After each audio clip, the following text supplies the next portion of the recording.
Yes, మనం మహిళా reservation bill గురించి మాట్లాడుకుంటున్నాం. అసలు ఈ మహిళా రిజర్వేషన్లను డీలిమిటేషన్తో ముడిపెట్టడం అంటే అంటే అమలును ఉద్దేశపూర్వకంగా వాయిదా వేయడమే అని అనుకోవచ్చు అంటారా? మా పార్టీకి సంబంధించి అయితే మేము ఎప్పుడు కూడా మహిళలను సమభాగంగానే మా పార్టీ యొక్క వ్యవహారాల్లో కావచ్చు, అధికారంలో కావచ్చు, అన్ని చోట్ల కాంగ్రెస్ పార్టీ అనేక అవకాశాలు ఇచ్చినటువంటి సందర్భం ఉన్నది. ఈ దేశంలో మొదట ప్రధానమంత్రి కాంగ్రెస్ పార్టీ నుంచే మహిళ అయింది. ఈ దేశంలో రాష్ట్రపతి ఫస్ట్ కాంగ్రెస్ పార్టీనే అయింది. స్పీకర్ నుంచి కూడా కాంగ్రెస్ పార్టీనే. అంటే అక్కడి నుంచి మొదలుకొని కింది వరకు కూడా అనేక రాష్ట్రాల్లో, చాలా రాష్ట్రాలలో ముఖ్యమంత్రి, ఒడిశా రాష్ట్రంలో ముఖ్యమంత్రిగా నందిని శతపథిని తీసుకొచ్చి ముఖ్యమంత్రి చేసింది కూడా కాంగ్రెస్ పార్టీ. కాబట్టి మహిళలకు కాంగ్రెస్ పార్టీ, అందులో సోనియా గాంధీ లాంటి మహిళా పక్షపాత అయినటువంటి వ్యక్తి ఈ కాంగ్రెస్ పార్టీకి అధినాయకురాలుగా ఉన్నది. కాబట్టి మేము మహిళలకు వ్యతిరేకం కాదు. మహిళా అభివృద్ధికి, సాధికారతకు కట్టుబడి ఉన్నటువంటి కాంగ్రెస్ పార్టీ దీంట్లో రాజకీయమైనటువంటి లబ్ధి పొందడం కోసము అనవసరమైనటువంటి బదనాం చేయడము, అనవసరమైనటువంటి రచ్చ చేయడం అనేటువంటిది సమంజసం కాదు. ఆ సందర్భంగా అంటే మీరు చెప్పారు 2023లోనే ఈ బిల్లు పాస్ అయింది, ఈ బిల్లు అప్పుడు మెజారిటీ ఉంది అప్పుడు అని చెప్తున్నారు. మళ్ళీ మరి ఈ బిల్ తీసుకువచ్చినప్పుడు కాంగ్రెస్ తరపు నుంచి ఓటింగ్ లో పార్టిసిపేట్ చేయకుండా మీరు చెప్పాల్సింది కదా అక్కడ. దాంట్లో ఓబీసీ అనే కొన్ని పక్షాల నుంచి మాలాంటి వాళ్ళము, నేను OBC all India vice chairman, మాలాంటి వాళ్ళం ఏమన్నాము, మహిళలో కూడా సబ్ రిజర్వేషన్ కోటా కావాలన్నాం. ఇంతకు ముందు కూడా ఆగింది. అంటే ఇది 1996 నుంచి ఈ తతంగం అంతా నడుస్తుందండి. 96లో దేవగౌడ నాయకత్వంలో ఫస్ట్ టైం పెట్టినప్పటి నుంచి కూడా అబ్జెక్షన్స్ ఏంటంటే దీంట్లో సబ్ రిజర్వేషన్ కోటా ఉండాలనేటువంటిది చాలా పక్షాల యొక్క అబ్జెక్షన్. కాంగ్రెస్ మధ్యలో ప్రయత్నం, వాజ్పేయి గారు ప్రయత్నం చేసినప్పుడు అట్నే ఆగింది, లేదా కాంగ్రెస్ మధ్యన పివి నరసింహ గారి సమయంలో అట్నే ఆగింది. సో ఈ ఆగిన ప్రతి సందర్భం అంతా కూడా మహిళా రిజర్వేషన్ లో సబ్ కోటా కోసం, కేవలము ఆధిపత్య కులాలకు సంబంధించిన మహిళల కోసమే అన్నట్టుగా ఇది పెట్టకూడదు. దాంట్లో కూడా సబ్ కోటా ఉండాలా, SC ST including the OBC. OBC అనేటువంటిది ఇప్పుడున్నటువంటి పరిస్థితిలో సాధ్యం కాదు. ఎందుకంటే రాజ్యాంగంలో ఓబీసీలకు ప్రత్యేకంగా రాజ్యాంగపరమైనటువంటి రిజర్వేషన్ లేదు.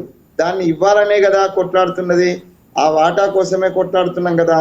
మేమెంతో మాకంతా అనేటువంటి వాటాతోటి మన రాష్ట్రం నుంచి కానీ వివిధ రాష్ట్రాల నుంచి కొట్లాడుతున్న సందర్భంలో రాహుల్ గాంధీ గారు జిన్కి జిత్ని ఆబాది ఉత్ని భాగీదారి అనే దానితో తీసుకున్నప్పుడు కులగణన డిమాండ్ చేసినాం. కులగణన చెయ్యమన్నటువంటి కేంద్రం సరే కారణాంతరాలు ఏమైనా కూడా ఒక సంతోషకరం, కులగణన చేస్తామన్నారు. కులగణన ఇప్పుడు 26-27 చేస్తున్నారు. 29 మనకి ఎలక్షన్ ఉన్నది. కాబట్టి 26-27 కులగణన చేస్తే బీసీల సంఖ్య తేలిపోతుంది, ఓబీసీల సంఖ్య తేలిపోతుంది.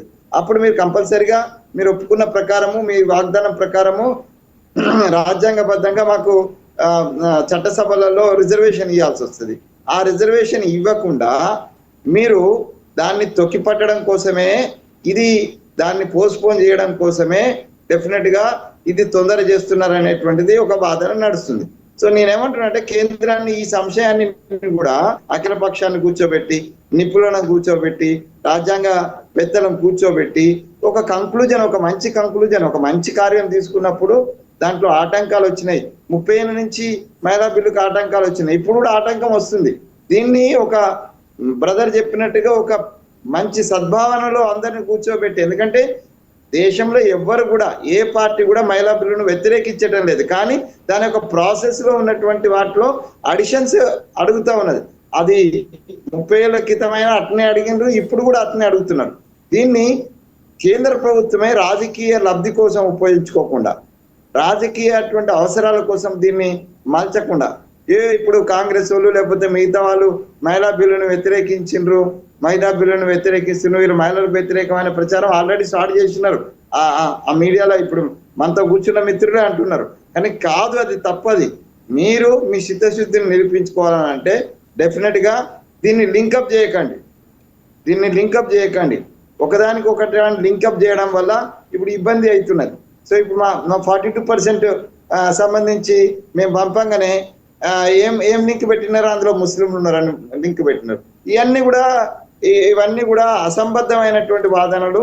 ఇవ్వాలనేటువంటి ఆలోచన లేకుండా దాన్ని ఎగ్గొట్టేటువంటి ప్రయత్నంలో భాగంగా లేదా పోస్ట్పోన్ చేసేటువంటి ముందు భారతీయ జనతా పార్టీ కేంద్ర ప్రభుత్వ ఆలోచన ప్రకారం 2034 ఎలక్షన్ కు మహిళా రిజర్వేషన్ తీసుకురావాలని వాళ్ళ ఆలోచన. ఇది ప్రకటన వచ్చింది, అప్పుడు అందరు అపోజ్ చేసి లేదు 29 కావాలనే డిమాండ్ అన్ని పక్షాల నుంచి వచ్చింది, including the Bharatiya Janata party. ఏదైతే వాళ్ళ కఠబంధంలో ఉన్నటువంటి సంఘాలు ఏవైతున్నాయో పార్టీలు ఏవైతున్నాయో వాళ్ళు కూడా డిమాండ్ చేసిండు.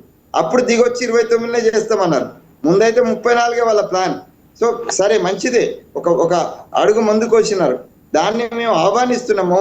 దాన్ని సవ్యంగా ఒకదానికొకటి లింక్ లేకుండా డీలిమిటేషనే మహిళా బిల్లుగానే మహిళా బిల్లును మహిళా రిజర్వేషన్ 543కి ఇంప్లిమెంట్ చేసిన తర్వాత సెకండ్ స్టెప్ మనం ఏదైతే పెంచాలనుకుంటున్నామో ఆ పెంచే దాంట్లో కూడా ఆటోమేటిక్గా ఇక్కడ మీరు చేస్తే 543లో చేస్తే ఆటోమేటిక్గా మీరు పెంచబోయేటువంటి దాంట్లో కూడా ఆటోమేటిక్గా వస్తాయి కదా.